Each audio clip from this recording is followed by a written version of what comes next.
नमस्कार तरुण मित्र, स्वागत है आपका। आज का जो मुद्दा है बहुत ही जो रोचक है, सुनिएगा जरूर। मुद्दा ये है कि सुप्रीम कोर्ट आप सोचेंगे क्या हो गया। सुप्रीम कोर्ट ने एक चीज़ों से मना कर दिया। वो चीज़ क्या है, वो मुद्दा क्या है, वो मामला क्या है। सुप्रीम कोर्ट में मामला चल रहा था समलैंगिक विवाह का। मतलब समझते हैं ना, समलैंगिक विवाह मतलब पुरुष विवाह, महिला विवाह। इसमें बड़ा मामला चल रहा था कि जैसे पश्चिम में होता है वैसे यहाँ भी हो जाएगा, लेकिन सुप्रीम कोर्ट ने मना कर दिया है। अब भाई क्यों मना कर दिया है ये भी आपको बता दें। सुप्रीम कोर्ट ने कहा है, सीधे मना नहीं किया।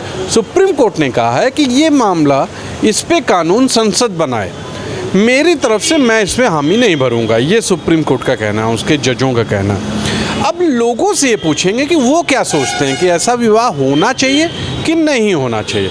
वैसे तो विदेशों में होता ही है, लेकिन अभी इंडिया में इसको मान्यता नहीं मिल पाई। अभी तक रहा कि मिल गई है, क्योंकि धारा 377 के तहत जो हटाया गया रहा मामला, लग रहा था कि मान्यता मिल जाएगी, लेकिन अब लग रहा है कि नहीं मिल पाएगी। अब लोगों से यही पूछेंगे। चलिए कुछ युवतियां हैं, इनसे बात करते हैं। सुप्रीम कोर्ट ने का आदेश आ गया कि वो समलैंगिक शादी के पक्ष में नहीं है।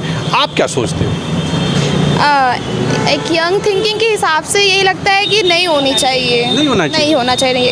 चाहिए, क्योंकि ये चीज़ आगे जाके उनके लिए भी प्रॉब्लम है और आने वाली जनरेशन के लिए भी प्रॉब्लम बन सकती है। कैसी प्रॉब्लम हो सकती है? अब सेम जेंडर से कोई कैसे शादी कर सकता है? खुद के लिए भी तो एक गिल्ट फील होता है ना कि मतलब जो करता है वो करता है। हाँ, तो देशों में होता है, वो उनकी इच्छा होती है, वो उनकी खुद की इच्छा होती है ना। तो अब उस पे ये क्यों रोक लगाते हैं? मानता क्यों नहीं दे रहे हैं? सेम जेंडर्स नहीं अलाउड है, नहीं होना चाहिए। खासतौर से इंडिया में नहीं, क्योंकि नहीं होना चाहिए। मतलब भारत में नहीं होना चाहिए। हाँ, मतलब धर्म ग्रंथों में जैसा लिखा है उस अनुसार ही होना। हाँ, नहीं होना चाहिए, क्योंकि ये एक तरीके से रिलीजियस को भी मतलब ये दर्शाता है कि हेट करना के ऊपर हो गया है। आप क्या? सेम थिंकिंग है, नहीं होना चाहिए इंडिया में ऐसा। एक अनोखा उन्होंने निर्णय दिया। उन्होंने कहा अगर वो रहना चाहे तो रह सकते हैं और बच्चा भी गोद ले सकते हैं, लेकिन शादी नहीं कर सकते। शादी नहीं कर सकते, बच्चे ले सकते हैं। देख लीजिए, ये है। अब ये तो इस पे क्या बोलेंगे? गवर्नमेंट ने जो भी अब अलाउड किया है वो उनकी थिंकिंग, वो सोच समझ के लिए किया होगा। मतलब शादी की मोहर नहीं लग सकती। मतलब रहते तो ही हैं, क्योंकि रहने पे तो आप कुछ कर रहे हैं, क्योंकि एक धारा थी 377 वो हटा ली गई है। तो उस पे तो कोई इनके ऊपर कोई केस नहीं हो सकता। और बच्चे भी गोदी ले सकते हैं, इन्होंने ये भी कह दिया है। अब कोई 90s का कोई ज़माना तो चल नहीं रहा है, 20s का है। अब आगे यही देखा जाएगा ना कि 20s की जनरेशन किस हिसाब से थिंकिंग ले रही है अपनी। अब यंग एज के जितने हैं वो अपनी थिंकिंग से चलेंगे, और आज जो भी चीज़ें बनी हैं या चल रही हैं वो यंग। अच्छा, एक बात और, आप क्या सोचती हैं कि रह भी सकते हैं कि नहीं रह सकते? मेरी थिंकिंग के हिसाब से तो ये नहीं रह सकते। रह भी नहीं सकते? नहीं रह सकते हैं, एडजस्ट नहीं होगा। नहीं होगा। आप भी नहीं? हाँ, कैसे एडजस्ट होगा वो? देख लीजिए, इनका कहना है कि रह भी नहीं सकते, शादी तो दूर की बात है। चलिए और लोगों से मिलते हैं। ये बताइए, आप सीनियर पर्सन हैं, जरा ये बताइए, ये मान्यता नहीं मिल पाई है, क्या होना चाहिए? मान्यता मिल जानी चाहिए समलैंगिक विवाह पर? देखिए, समलैंगिक शब्द ही एक ऐसा शब्द है जिससे तमाम प्रकार के विकार उत्पन्न होते हैं। भारतीय संस्कृति में, भारत में भारतीय संस्कृति का एक बहुत बड़ा महत्व है, और समाज के निर्माण में इस भारतीय संस्कृति के तमाम परिवेश के तहत उसका क्रियान्वयन होता है। आप ये कल्पना करेंगे कि समलैंगिकता को अगर कहीं बढ़ावा दे दिया जाए, मान्यता दे दी जाए, तो समाज की जो संरचना है, समाज का एक आदर्श निर्माण है, वो कैसे होगा? इस भारत में जो हमारे समाज के निर्माण से ही जनसंख्या होती है, जनसंख्या से अच्छे लोगों को हम लेते हैं, और अगर उस पर हम एक मतलब आपका मतलब सिर्फ बच्चा पैदा करने के लिए ही शादियां होती हैं? नहीं, बच्चा पैदा करने, ये व्यवस्था बनी हुई है। इसको आप इस रूप में मत लिखिए कि बच्चा, एक भारतीय संस्कृति में एक व्यवस्था बनी हुई है कि हम एक समाज का निर्माण कैसे करेंगे। समाज का निर्माण अगर समलैंगिकता में कर देंगे तो आप समझिए समाज कहाँ रहेगा। आज 4 लोग हैं, 2 लोग हैं, 3 लोग हैं, 1 लोग है, फिर क्या रहेगा? एक भारत में जो एक व्यवस्था भारतीय संस्कृति का समाज के निर्माण में है, उसका एक बहुत बड़ा महत्व है। और उस महत्व को हमारे देश में कुछ ऐसे लोग हैं जो विदेशी भारतीय संस्कृति को नुकसान पहुंचाना चाहते हैं, और वो विभिन्न रूपों में अपना केवल मदमस्ती के लिए, अपना एंजॉय के लिए, और ये इस तरीके का सहारा लेते हैं। मेरी समझ में समलैंगिकता पूरी तरीके से अमान्य होनी चाहिए, और सुप्रीम कोर्ट का जो नज़रिया इसमें आया बहुत स्वागत योग्य है। मैं इसका बहुत बहुत धन्यवाद करता हूं, और इसको कतई नहीं लागू करना चाहिए। बताइए, समलैंगिक विवाह पर आप क्या सोचते हैं? सीजीआई ने तो इस पे आपत्ति जता दी है, इस पे अनुमति नहीं दी है, आप क्या सोचते हैं? समलैंगिक विवाह की हमने आलोचना पहले की है, और ये बिल्कुल उचित नहीं है। हमारी प्रकृति ने, हमारे ऋषियों ने बड़े सारे जो अनुशासन दिए हैं मानव को, उसमें समलैंगिक विवाह बिल्कुल ठीक नहीं है। इससे दुनिया भर की अराजकताएं फैल रही हैं। सुप्रीम कोर्ट के माननीय न्यायाधीश ने इसको नहीं किया गया जाए ये कहा है, तो उनका हम सब समर्थन करते हैं। लेकिन क्यों? एक तरफ तो आपने 377 हटाया, आप ही लोगों ने हटाया, सरकार ने हटाया, एक तरफ फिर इस पे मान्यता नहीं दी जा रही, तो आप पक्षधर हैं।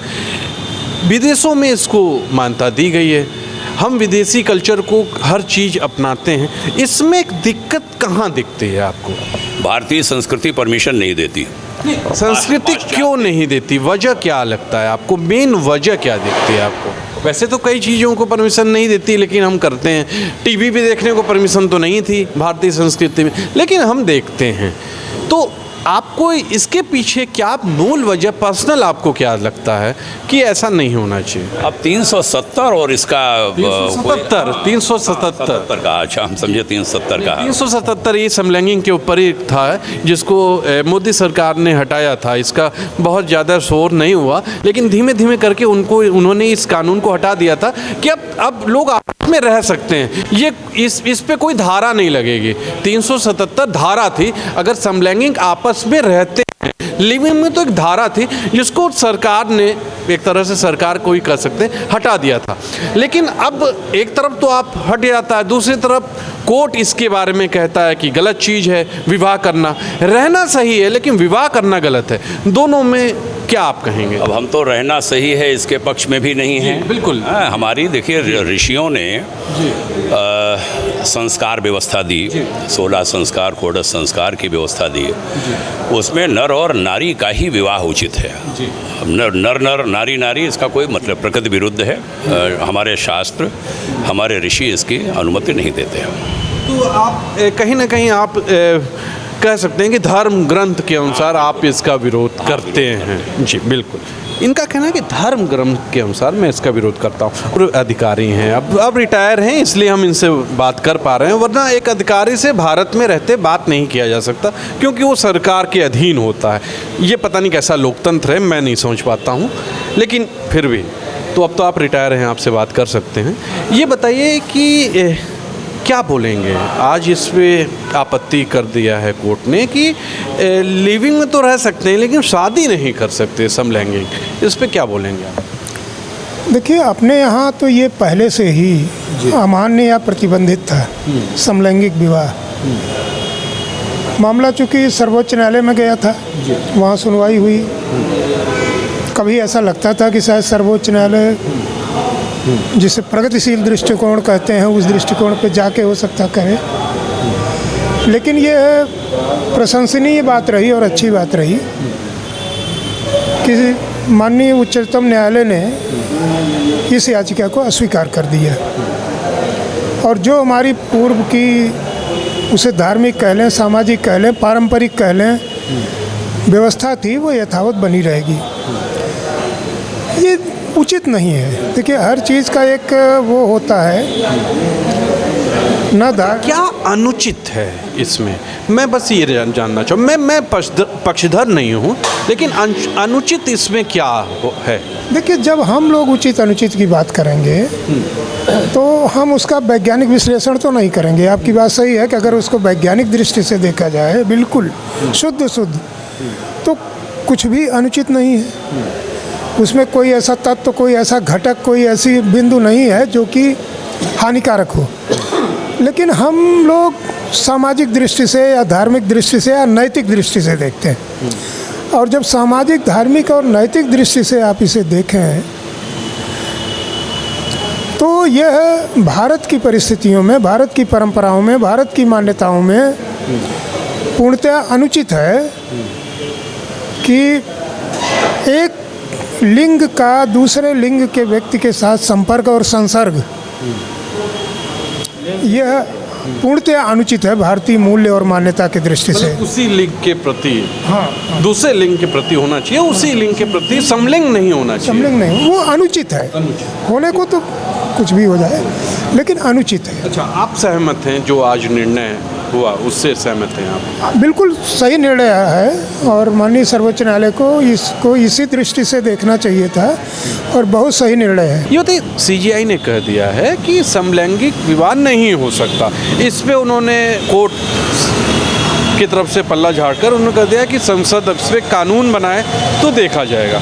आप क्या सोचते हैं इस विवाह के बारे में? खैर ये बात तो सही है कि जैसा कि हमारा जो सनातन धर्म है उसमें ये चीज़ें नहीं पाई गई हैं और समलैंगिक को थोड़ा सा दूर रखा गया है समाज से, मतलब इस तरीके से।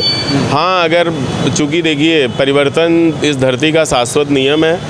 अगर सांसद या जो हमारी संसद है अगर ये चाहती है तो इस तरह का कोई कानून पास करके जो है वो चीज़ अमेंडमेंट कर सकती है। लेकिन फ़िलहाल हमारी जो भारतीय संस्कृति है इसमें ये इनके लिए थोड़ा सा वो जगह नहीं है। कहीं ना कहीं आपका मन भी ये कहता है कि ये सही है, इसमें मतलब जो कोर्ट कह रहा है वो सही चीज़। बिल्कुल सही कह रहा है। चूँकि कोर्ट देखिए वहाँ पे क्या होता है कि सब इंटेलेक्चुअल लोग होते हैं और वो एक निर्णय नहीं होता है, वो कई सारे पैनल लेके उसका निर्णय करते हैं और हमें उसका सम्मान करना चाहिए एक सभ्य समाज के नाते।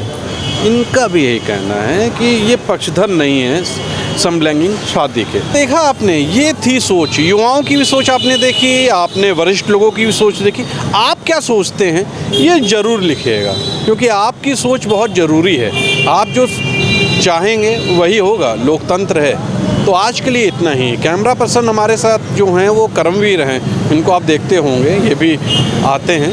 करमवीर के साथ मैं तुषार शर्मा, नमस्कार।